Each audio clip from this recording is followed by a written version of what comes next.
Assalamualaikum warahmatullahi wabarakatuh. Nama saya Kartika Diva Kita dengan NPWP 50252110139 akan mendemokan tugas dari mata kuliah Interaksi Manusia dan Komputer yang mana di sini mengenai Agile Methodologies. Nah, yang pertama saya akan menjelaskan terlebih dahulu terkait pengertian dari Agile itu sendiri. Jadi metode Agile itu sekumpulan metode pengembangan perangkat lunak atau software yang dilakukan secara bertahap dan berulang atau iterasi. Nah, metode ini juga sering disebut sebagai framework karena di dalamnya masih terdapat banyak berbagai metode yang bisa digunakan sesuai kebutuhan. Nah, setiap iterasi pada Agile ini memiliki durasi yang berbeda-beda tergantung pada project yang sedang dikerjakan dan metode yang digunakan. Dan biasanya untuk satu iterasinya atau sprintnya ini memakan waktu 1 hingga 4 minggu. Dan berikut adalah gambaran diagram proses dari Agile Methodologies yang mana di sebelah kiri itu di sini dimulai dari plan atau perencanaan software yang akan dibuat. Kemudian selanjutnya itu akan masuk ke tahap desain, yang mana di tahap desain ini berarti kita merancang software yang mana di sini masih dalam bentuk prototype, jadi user interface. Nah, kemudian lanjut ke tahap develop. Nah, di sini tuh sudah masuk ke dalam tahap implementasi atau program coding, jadi melibatkan developer. Kemudian lanjut setelah selesai akan dites programnya apakah ada yang error atau ada yang kurang dan sebagainya.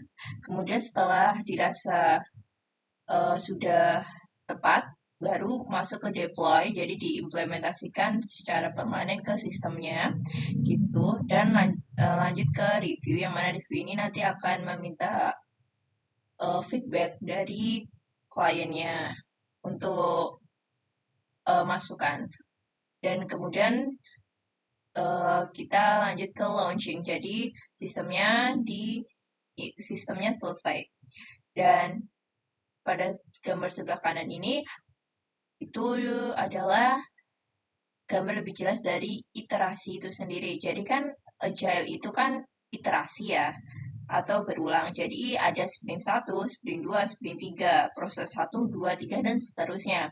Nah, contoh untuk penggambarannya itu semisal dibuat software tentang peta atau map gitu. Pada sprint 1 kita buat map, kemudian kita launching, publish sistemnya, dan kemudian suatu saat kita mau melakukan pembaruan, penambahan fitur yang mana akan ada pelabelan pada peta untuk mengetahui tingkatan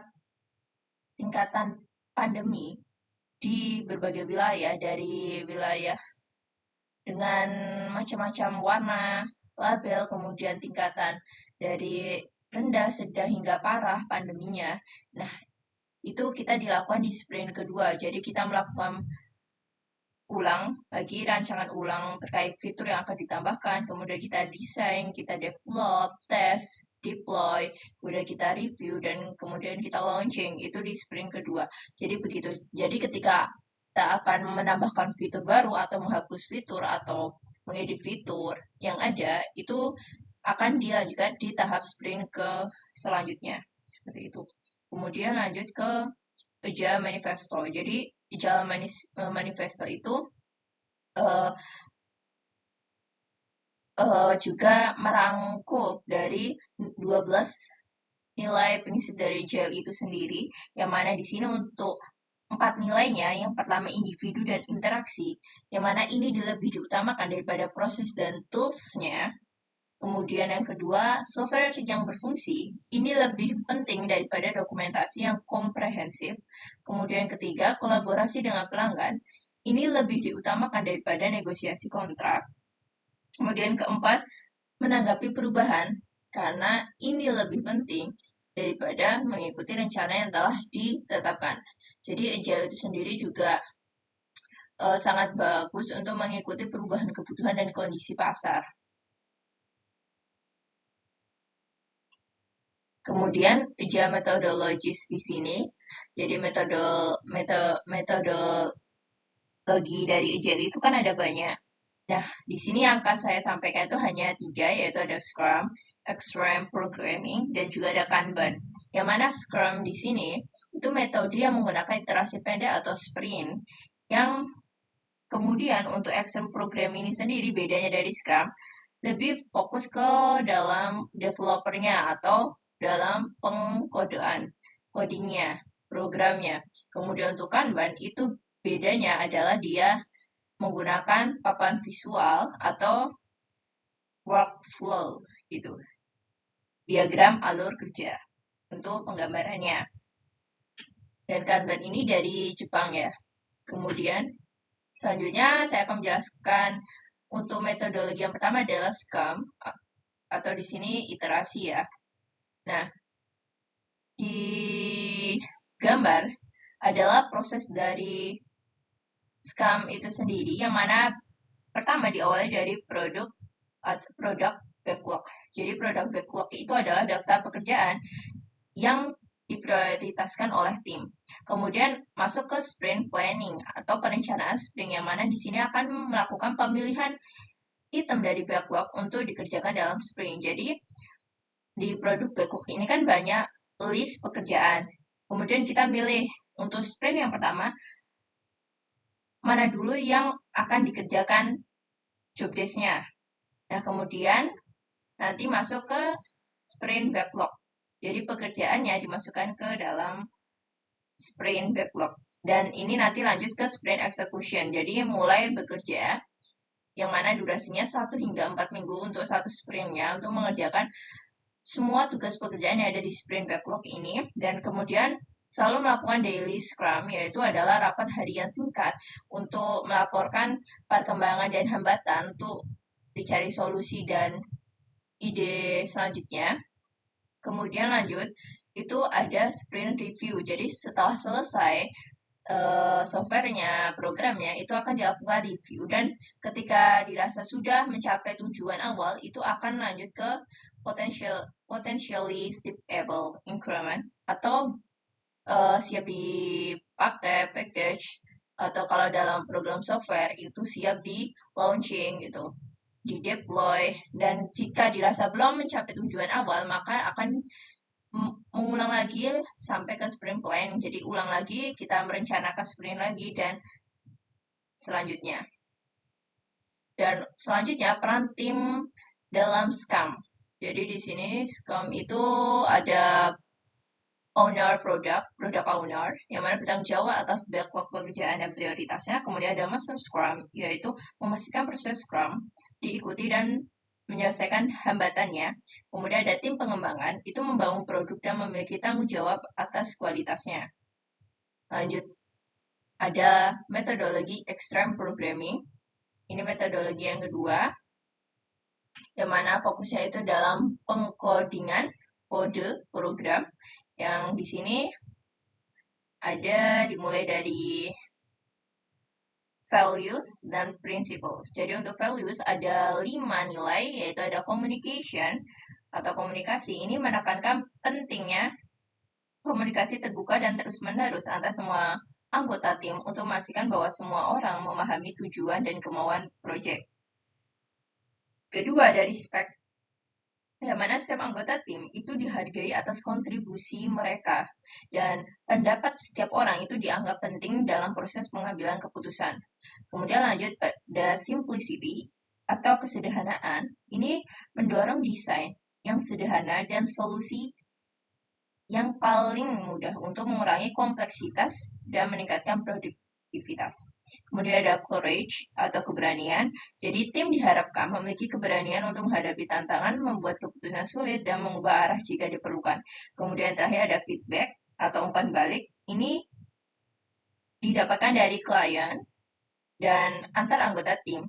Itu untuk mengetahui perkembangan dari produk, apakah sesuai dengan kebutuhan atau tidak. Kemudian selanjutnya ada principles. Di sini ada 5 nilai, yaitu ada incremental change atau perubahan bertahap. Jadi extreme programming ini mendorong pengembangan software melalui bertahap, kecil-kecil bertahap, dan memungkinkan tim untuk membuat penyesuaian secara bertahap ya, berkelanjutan. Kemudian selanjutnya ada embracing change atau menerima perubahan, yaitu kebutuhan dapat berubah seiring waktu, dan metodologi ini itu dirancang untuk menyesuaikan diri dengan perubahan tersebut. Kemudian untuk assume simplicity atau kesederhanaan yang diasumsikan, ini extreme programming ini mengasumsikan bahwa solusi yang paling sederhana adalah yang terbaik dan mendorong tim untuk tidak menambahkan fitur yang tidak perlu. Jadi sederhana tapi penting. Kemudian ada quality work, itu ada kerja berkualitas. Ini menekankan pentingnya kualitas dalam setiap aspek pengembangan, dari kode hingga interaksi timnya. Kemudian ada rapid feedback atau umpan balik yang cepat ya. Ini mengutamakan umpan balik yang cepat dari pengujian, klien, dan rekan tim untuk memperbaiki dan menyempurnakan produk secara berkelanjutan. Kemudian masuk ke dalam proses dari extreme programming, bisa dilihat di sini untuk prosesnya. Jadi di sini ada 5 urutan proses. Yang pertama diawali dari planning, ini merencanakan apa yang dikerjakan di setiap iterasinya.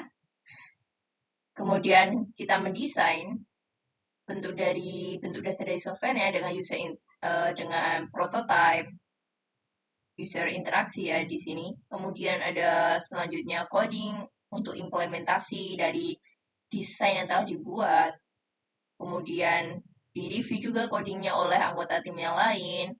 Kemudian kita melakukan testing untuk mengtes software berulang kali apakah berfungsi dengan baik atau unit test dan sesuai kebutuhan konsumen atau acceptance test. Kemudian kita melanjutkan listening, yaitu berdiskusi dan mendengarkan feedback sehingga konsumen harus selalu on-site.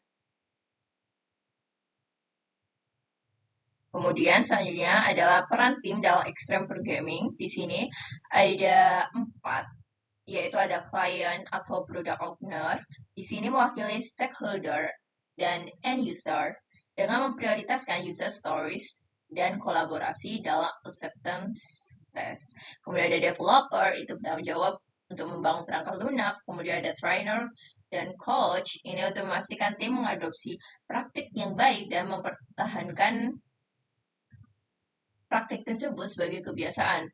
Kemudian ada tracker, ini memantau kemajuan tim dan berkomunikasi dengan masing-masing pengembang serta menemukan solusi. Kemudian selanjutnya metodologi yang ketiga adalah Kanban atau visual ya di sini. Jadi bisa dilihat untuk ini gambar dari Kanban. Di sini ada tiga papan ya di sini. Ada papan board di sini. Kemudian di sini ada listnya. Listnya ini ada 3, list to do, list doing, and list done. Dan kemudian di dalam listnya ini sendiri nanti akan ada card banyak ya. Nah, jadi to do itu adalah yang akan dikerjakan, sedangkan doing yang sedang dikerjakan saat ini. Kemudian done itu adalah pekerjaan yang telah diselesaikan. Dan ini untuk visualnya itu dimulai dari kiri ke kanan seperti berikut.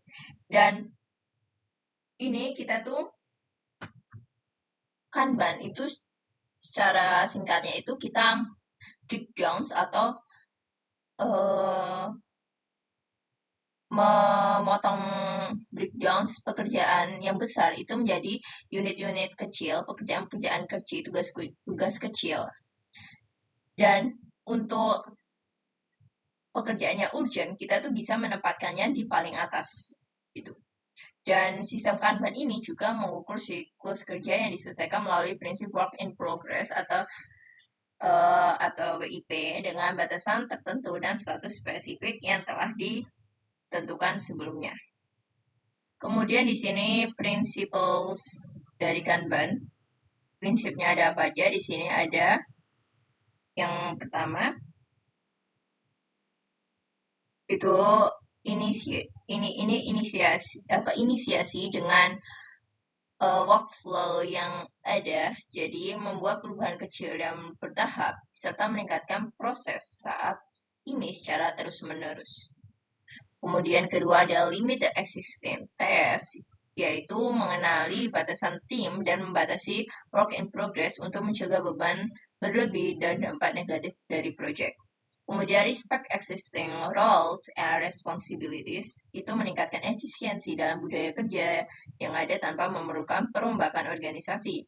Kemudian yang terakhir keempat, yaitu encourage leadership at all levels. Itu mendorong individu untuk membuat keputusan, mendorong kepemimpinan, dan terus belajar dari kesalahan. Kemudian selanjutnya itu masuk ke praktik dari Kanban, yang mana di sini ada 5 poin. Yaitu ada visualization of workflow. Nah, ini adalah memanfaatkan Kanban board software untuk visualisasi seluruh proyek, menggantikan metode whiteboard yang sudah ketinggalan zaman. Kemudian kedua ada reduction of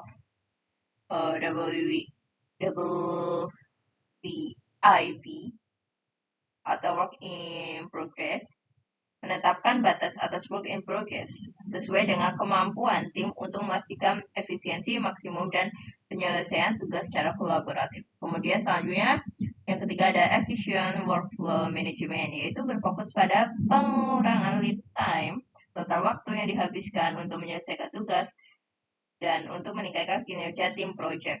Kemudian yang keempat ada explicit management policies. Jadi menetapkan tugas proyek yang jelas untuk memotivasi tim untuk mencapainya. Dan terakhir ada feedback system, itu menerapkan kolom umpan balik pada papan Kanban untuk dijamin kualitas berdasarkan evaluasi dari entitas eksternal ataupun klien. Kemudian lanjut ke kelebihan dari masing-masing 3 metodologis ini. Untuk yang Scrum itu bisa dilihat di sini ada 3 poin. Yang pertama ada kerangka kerja terstruktur, jadi menyediakan kerangka kerja yang terdefinisi dengan baik melalui peran Scrum Master, Product Owner, dan juga di sini ada prosesnya sprint, stand up harian juga. Kemudian yang kedua dapat diprediksi juga, yaitu memungkinkan siklus rilis yang dapat diprediksi. Kemudian umpan balik yang rutin ini adalah review sprint secara teratur dan memberikan umpan balik yang berharga, karena untuk Scrum itu sendiri kan dia ada rapat harian ya untuk review ini kemajuan. Kemudian yang extreme programming itu kelebihannya adalah kolaborasi pelanggan, yaitu melibatkan klien di lokasi dan memastikan keselarasan yang lebih baik dengan kebutuhan kliennya. Kemudian ada kode berkualitas tinggi. Ini adalah TDD dan pair programming, menghasilkan kode yang lebih teruji dan lebih mudah dipelihara. Dan yang terakhir ada umpan balik cepat, itu integrasi berkelanjutan dan rilis yang sering memberikan umpan balik cepat atas perubahan kode. Kemudian ada Kanban. Untuk kelebihannya, yang pertama ada keselarasan dan fleksibilitas, itu papan Kanban menjaga semua orang pada halaman yang sama. Oleh karena itu, selaras. Dan untuk fleksibilitas, itu Kanban beradaptasi dengan kebutuhan manajemen alur kerja. Sedangkan yang kedua itu mengekspos bottleneck. Itu kolom yang panjang, kan menunjukkan ketidaksesuaian permintaan sumber daya. Nah, dan untuk yang terakhir, perubahan bertahap, ini dapat ditumbangkan pada proses yang ada tanpa gangguan.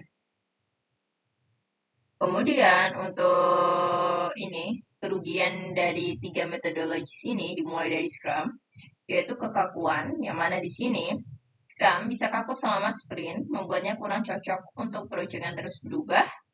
Kemudian biaya tambahan, yaitu karena adanya peran Scrum Master dan tadi adanya biaya tambahan untuk setiap fitur baru dan sebagainya, setiap sprint baru, setiap update program, kemudian ada ketergantungan pada peran, mana ini keberhasilan itu tergantung pada peran Scrum yang khusus, yaitu Master Scrum. Kemudian selanjutnya di Extreme Programming, itu kerugiannya adalah yang pertama praktik intensif, yaitu praktik dari Extreme Programming ini, seperti TDD, kemudian pair programming, itu memerlukan disiplin dan mungkin tidak cocok untuk semua tim, karena nggak semuanya bisa.